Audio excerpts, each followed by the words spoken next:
అవసరమా? ఏ మాట మాట్లాడుతున్నారు మీరు? ప్రతిపక్ష హోదా ఇవ్వాలా? మిమ్మల్ని గెలిపించింది ప్రజలు. ఆ మాట గుర్తుందా మీకు? 11 మంది ఎమ్మెల్యేలకు ప్రతిపక్షం ఇచ్చినట్టు చరిత్ర ఎక్కడ ఉందా? అది లేకపోతే అడగరా మీరు? ప్రజల మిమ్మల్ని గెలిపించింది లేక మీ నాయకుడు చెప్పినట్టు వింటారా?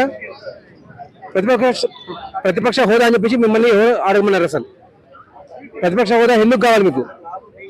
అది ఉంటేనే మీకు హక్కు ఉందా? మిమ్మల్ని కూర్చొని చెప్పేసి అన్నారా? చంద్రబాబు నాయుడు గారు కానీ, జనసేన అధ్యక్షుడు పవన్ కళ్యాణ్ గారు ఎప్పుడైనా అన్నారా ప్రతిపక్ష హోదా మీరు లోపల రావద్దని చెప్పేసి?